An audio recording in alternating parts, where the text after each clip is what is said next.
قرآن مجید میں ارشاد فرمایا، پہلے قرآن توجہ سے سننا ہے. کیا؟ قرآن توجہ سے. جس طرح یہ کلام سنا ہے نا اعلیٰ حضرت کا بڑے مزے کے ساتھ، قرآن سنو. اللہ تعالیٰ فرماتا ہے یا ایھا الذین آمنوا اتقوا اللہ. پھر وہی بات جو پچھلے جمعے میں آئی تھی. تو میں چونکہ وکونوا مع الصادقین کے اوپر زیادہ کلام کیا تو میں اتقوا اللہ پہ کوئی کلام نہیں کر سکا.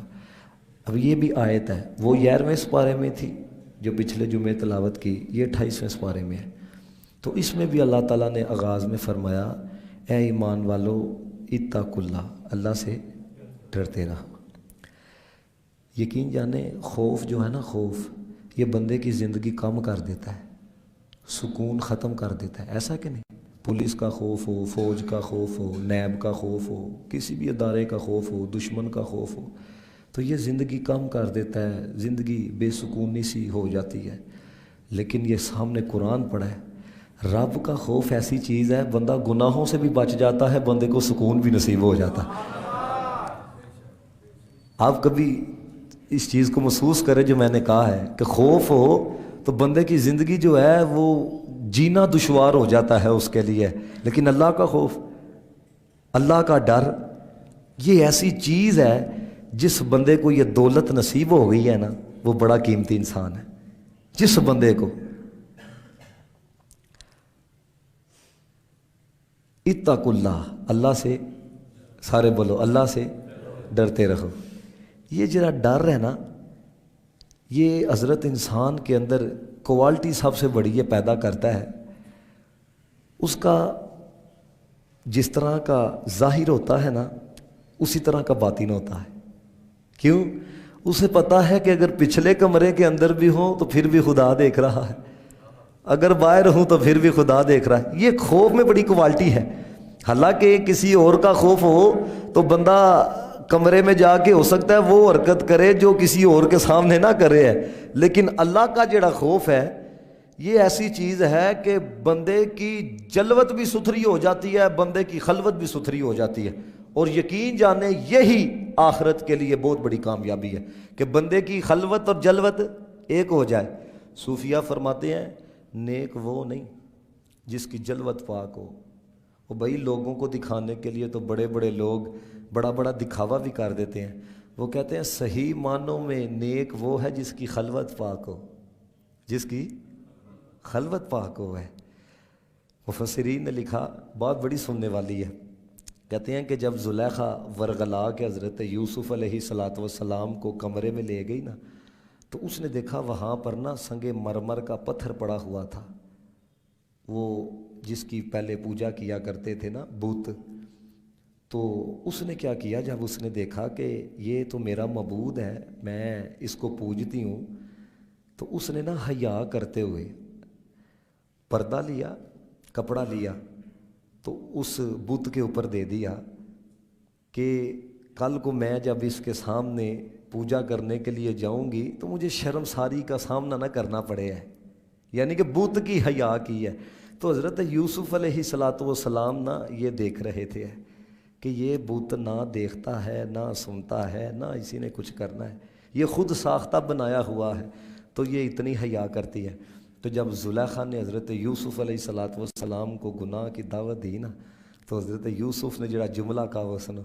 آپ نے کہا جڑا دیکھتا نہیں ہے اس سے سو اتنی حیا کرتی ہے، میرا تو دیکھتا بھی ہے، میں اسے حیا نہ کروں.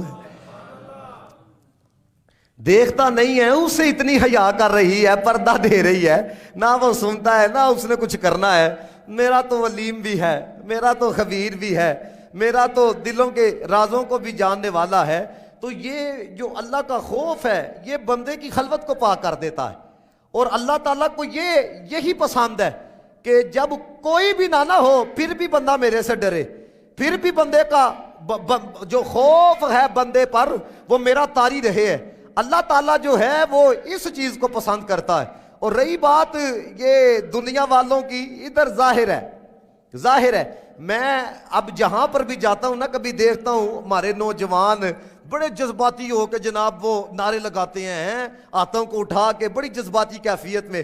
یاد رکھنا شریعت نے ہمیں یہ حق نہیں دیا ہم کسی کے ظاہر کے اوپر کلام کریں. ہو سکتا ہے وہ صحیح معنوں کے اندر نبی پاک کے عشق کے اندر وہ ہاتھوں کو اٹھا رہا ہو نعرے لگا رہا ہو, لیکن میں ویسے ایک بات کرنے لگا ہوں, خدا کی قسم اگر لوگوں کے سامنے آپ کی آنکھوں میں آنسو نہیں بھی آتے, آپ ہاتھ نہیں اٹھاتے, نعرے نہیں بھی لگاتے, لیکن خلوت کے اندر آپ کا تعلق اپنے رب کے ساتھ ہے, ذکر کرتے ہو, خدا کی قسم آپ متقی لوگوں کے اندر شامل ہوئے.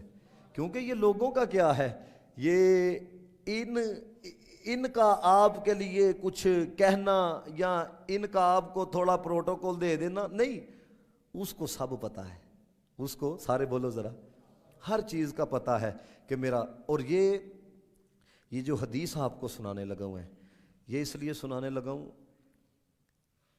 اگر یاد کر لو گے نا, کم از کم قبلہ کی صاحب ایک جملہ کہتے تھے, فرماتے تھے بندہ بد عمل ہوئے بے حیا نہ ہوئے, بندہ بد عمل ہوئے بے حیا نہ ہوئے.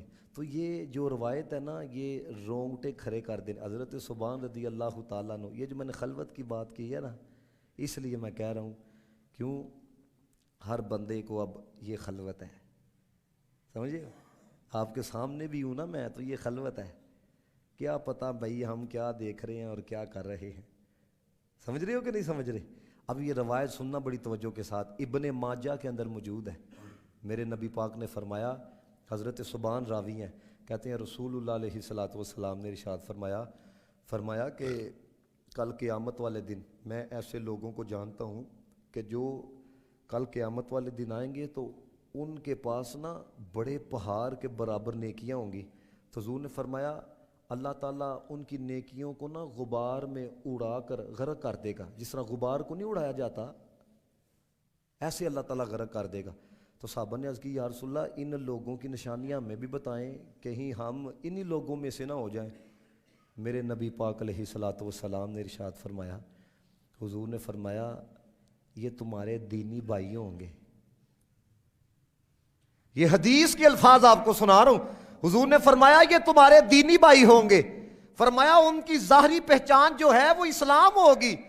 اور اگلے جملے دیکھو, حضور نے فرمایا جس طرح تم راتوں کو جاگ کے قیام کرتے ہو نا, عبادت کرتے ہو, وہ بھی اس طرح راتوں کو جاگ کے قیام کریں گے, عبادت کریں گے. لیکن فرمایا جب اللہ تعالیٰ کی حرام کردہ چیزوں کو وہ خلوت میں پائیں گے نا تو باز نہیں آئیں گے. یہ جڑا پیغام ہے یہ بڑوں کے لیے بھی, نوجوانوں کے لیے بھی, چھوٹوں کے لیے بھی, بروں کے لیے بھی ہے کہ بھائی اگر خلوت پاک نہیں نا تو آپ جتنا مرضی لوگوں کے سامنے نیکی, بھی حضور کا فرمان سنا رہا ہوں, شک نہیں کوئی بندہ کر سکتا.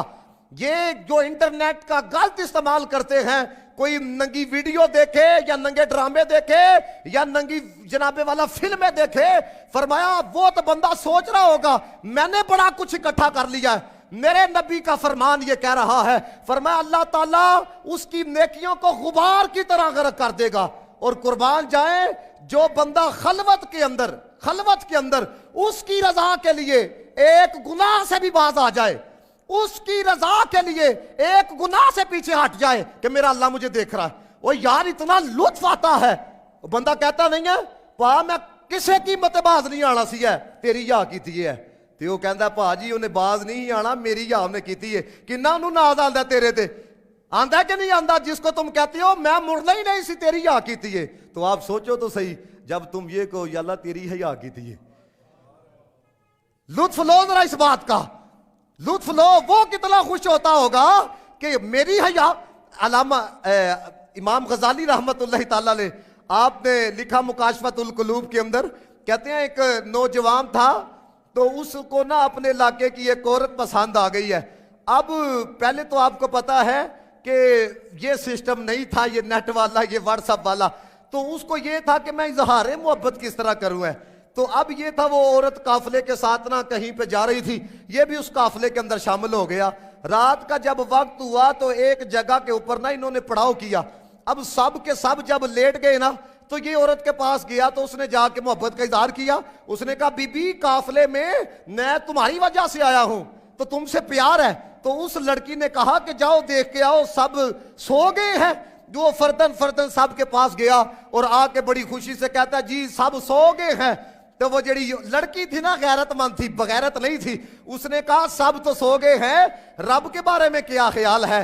تو وہ کہتا ہے رب کو تو نہ اونگ آتی ہے نہ نیند آتی ہے. تو اس نے کہا لوگوں سے ڈرنا فرض نہیں ہے, رب سے ڈرنا فرض ہے. بس اتنا جملہ کہا, جسم کے اوپر کپ کپی طاری ہو گئی.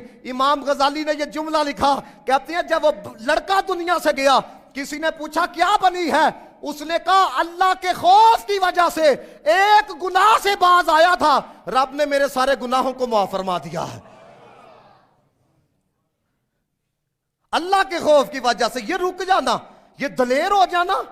میں رات کو نبی پاک کا فرمان پڑھا, حضور نے فرمایا اللہ سب کو بخش دے گا, لیکن وہ بندہ کہ جس کے عیب پر اللہ نے پردہ ڈالا, جس نے رات کو گناہ کیا اللہ نے پردہ ڈالا اور وہ صبح اٹھ کے لوگوں کو بتا رہا ہے میں کیتا سی, میں یہ کیا تھا. فرمایا ایسے بندے کی اللہ بخشش نہیں فرمائے گا. یہاں پر حضرت والا تڑی کے طور پہ بتایا جاتا ہے میں یہ کیتا